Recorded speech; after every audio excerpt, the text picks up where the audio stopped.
Happy Move Monday, everybody. It is Coach Brandon here. I know you see the Live Well, Work Well banner behind me. And again, it is something that we hear a lot, that we see a lot here on the wellness team. And it's something that I try to think about, just how much meaning there is behind that. Living well, working well. They go hand in hand. If you're staying healthy at home, you're gonna feel better at work. You're gonna have more energy. You're gonna have, psychologically, you're gonna feel better. If you feel better at work, you're gonna feel better at home. So again, it's kind of this cycle where if we're living healthier at work and at home, it's gonna transfer over into either your home life and or your work life. So again, live well, work well. It is something that we like to adhere to. And again, Happy Move Monday. We're gonna be talking today about the health benefits of walking. Now, the Breast Cancer Awareness Walk, Making Strides Against Breast Cancer Walk, coming up this Saturday, October 15th, just 5 days from now. I'm really looking forward to it. I loved the event last year, and I hope that if you were out there last year, you'll be making out again this year. And if you weren't out there last year, that you'll be able to make it up this year, because we're gonna have a blast. But I wanted to talk today about just how important walking for exercise for our health can be. Now, this is not based off of just my own opinions of what it feels, how I feel after I might do a moderate, vigorous intensity walk for exercise. This is based off of data from researchers out of the Harvard Medical System. So this was a study that was done over the course of about 6 years, and they looked at a group of individuals, a large group of individuals that were walked consistently for exercise, and those that did other activities such as running for exercise. And they wanted to compare, is walking effective at all, or is it as effective as other forms of exercise? So I wanted to talk to you a little bit about that today, give you a little bit of inspiration and motivation as we go into this walk coming up. And even after this walk, just continuing to walk for exercise is something that I would highly recommend. So thank you so much for tuning into this one today. So first and foremost, when we walk, our heart rate, you might start to feel that increase naturally. We want our heart rate to increase because we have an increase in oxygen demand that must be met.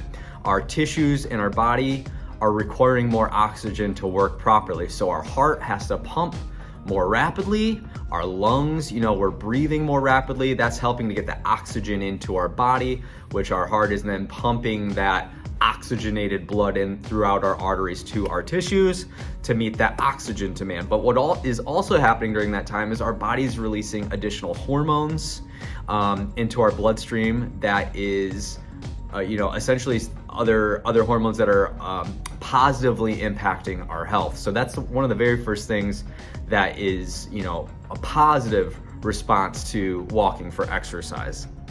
But additionally, again, going back to what I was talking about earlier with that study that was done over the course of 6 years, when they looked at a group of individuals that walked for exercise and a group of individuals that were running for exercise, they found virtually no difference in the health benefits of that. And the first thing that they found was that it helped to reduce the risk of high blood pressure. That is one of the biggest problems in the world, but especially within the United States. Nearly half or more of all adults now are classified as having high blood pressure, and that number is only continuing to rise. So they found that running and walking for exercise have almost the exact same positive benefit of helping to reduce blood pressure. Also, it helps to reduce high cholesterol, the dangerous cholesterol levels. Both running and walking found to impact the lowering high cholesterol almost the exact same, as well as the last thing, diabetes. Diabetes, one of the other biggest prevalent diseases that can be slowed down or even completely reversed through exercise. So walking consistently. If you're not a runner, if you like to run already, awesome. If you need some rest days, walking can still be an awesome form of exercise. So consistently walking, you're gonna see a reduction over time in blood pressure, cholesterol levels, and risk. Or if you're already at a pre-diabetic level, or even in a, you have type 2 diabetes, you may even start to see that reverse and come back down for your blood sugar levels. So that's some pretty incredible information, and hopefully that helps to inspire and motivate you as well. So again, just a reminder, for I get asked a lot, how long should I exercise for, or how long, if I am going to walk for exercise, how long should I be walking? What duration or distance? I typically go off of duration and heart rate. So generally speaking, a moderate intensity to vigorous intensity walk, you're gonna feel your heart rate elevate above your typical resting heart rate level. Or even at your just slow walking speed, your heart rate's not really going to accelerate too much. But at a moderate to vigorous exercise level, you're gonna feel your breathing rate increase, and you're gonna feel your heart rate increase. Walking at that intensity for at least 20 to 30 minutes a day for at least 5 days out of the week, you're gonna meet that minimum physical activity level to where you are going to see health benefits over time.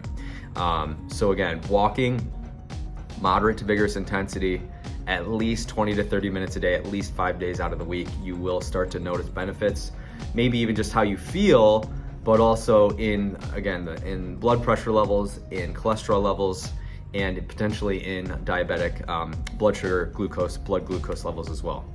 So just again, wanted to give you a little bit of some context into how long you should be walking, and sometimes it helps if you have a smartwatch or you just use your phone. You can get an idea of how long you've been walking, as well as if you do have a smartwatch, it's a great way to check in with where your heart rate's at and how you're feeling. So that's it for today, and I'm really looking forward to seeing some of you out this Saturday. And if you can't make it, just remember, again, throughout this whole month, just raising awareness about breast cancer and what we can do to help just raise awareness about it, as well as funds or anything else that we can do to help fight this awful disease. So hopefully you have a great day. I look forward to seeing you all this Saturday, and I'll see you next Monday on that next Move Monday. Thank you so much, and have a great day.